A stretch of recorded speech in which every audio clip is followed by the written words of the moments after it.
Jim Ferrell joins us now. Welcome to the show. Thanks for having me. Fantastic to have you here. We are excited to talk with you because I saw your video earlier. You were discussing King County Regional Homeless Authority and your warnings about, hey, let's not let this organization just go quietly into the good night. I believe slime away. That's not what you said, but that's how I describe it. Well, we don't want the computers to go away. I mean, like any evidence of this $13 million missing dollars, possibly more. How do we even find that from, you got to investigate that somehow.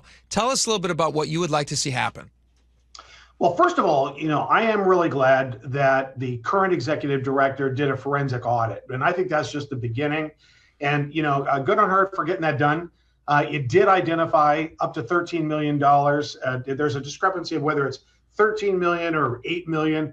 But looking into it, there's a lot of public money that's missing and unaccounted for. And so, I've really called for a 3-point plan. And the first part is I think they've got to immediately suspend operations.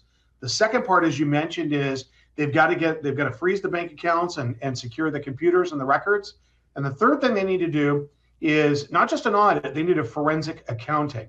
In today's day and age, you could tell electronically this money is in the bank, and they should, with a forensic accounting, be able to figure out who got this money, where it went, and then track it down from there.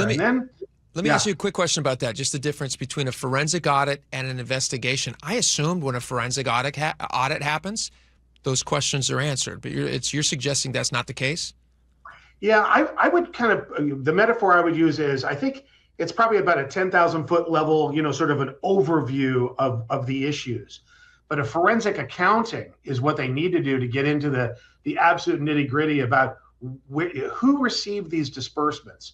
Who was, which bank accounts did this money go to? Because the money shouldn't be missing. It should be accounted for. I mean, you should be able to figure out if there was money there and where it went electronically. You should be able to find it. You're the mayor of a town. Who paid into this King County Regional Homeless Authority? This is your. Am I wrong about that, or? Well, it's general county dollars. The city, not the city of Federal Way, but your constituents and their tax dollars help pay for this solution to a problem that was grossly mismanaged. It's not like you're just looking outside as a guy with a background in prosecutorial law and a lawyer yourself. This is your constituency that deserves answers to this. Yeah, that's right. That's right. And I never thought this was a good idea back in 2019. And I thought, they're creating a permanent government for something that, should be the responsibility of county government and city governments. And so this is public dollars. I've had a few people say, hey, you're not on the board. You're not a King County council person. How come you're so adamant about this? And Spikey, you're absolutely right. I'm an elected official in King County, and most importantly, I'm a citizen in King County. Yes. And this is outrageous. It is gross mismanagement on a scale we have never seen in this area. So let me ask you a quick question. You say that the money can be found if you do an actual investigation of this, and that was one thing that I was scratching my head at when the initial reports came out and they said this is $13 million. We don't know what happened to it. I'm sitting there going like, well, is that willful ignorance because you don't want people to know where it went? Like, how do you just misplace $13 million? I can't do anything these days. Almost nothing happens with like cash, and I assume that the King County Regional Homeless Authority is not just making all of their transactions on cash, getting receipts to and fro with paper written in pencil that then got caught up in a fire or something. So there must be a paper trail for these things digitally somewhere. That's right. So, go ahead. You can't conduct your life these days without a digital footprint of some sort, whether it's your cell phone, banking records. The other thing is, I do want to say that I think the way they set this up, that I did talk to about 3 or 4 board members of the Housing Authority. They set this up in regard to a reimbursement a process, because there is no direct revenue that comes in. It's on a reimbursement level. I can tell you when this first got set up, they didn't have any of these safeguards. They had bad accounting, and if there is fraud, there needs to be accountability. And that I think that we need to roll up our sleeves and get committed to securing the assets, securing the bank accounts, and figuring this out. And then, we'll see what happens then. Well, the problem that this agency was tasked to address isn't going away. The problem Right. still exists in King County and surrounding areas. In fact, it's getting worse by the year. And Right. if you don't learn from what went wrong the last time, how can we expect to do any better the next time out? And the problem's not going away. We've still got the problem to face.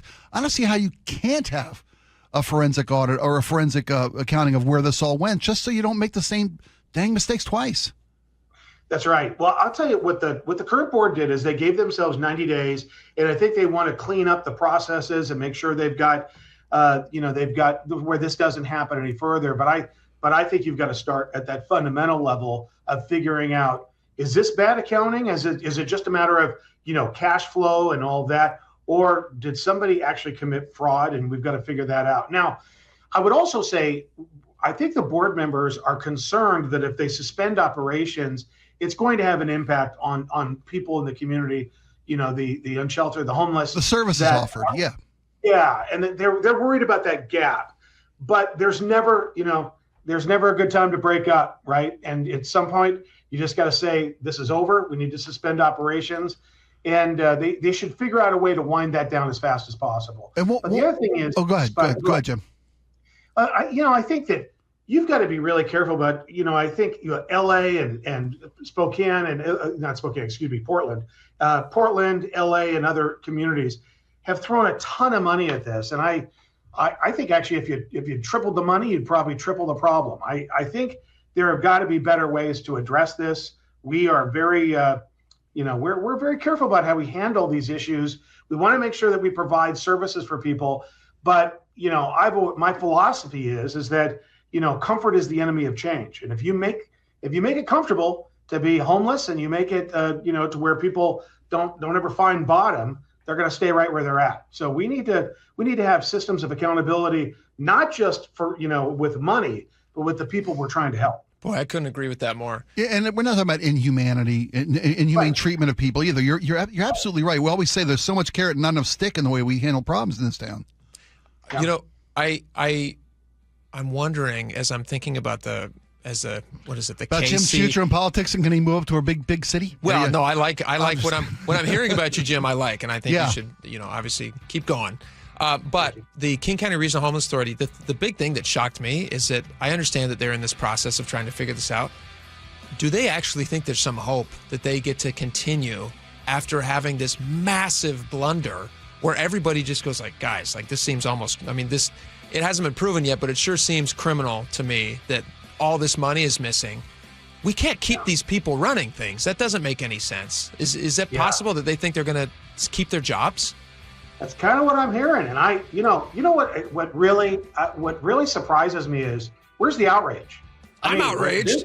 No, I hear you. With the board members, I think sometimes you just gotta you really gotta stand up and be unreasonable. And I think that this is when $13 million goes missing, it's time to get unreasonable and figure out, hey, put our foot down, and we're not going to spend another dollar at this until we fix it and figure out what happened. And one of my favorite things, especially when it's public dollars being wasted, I just fire them.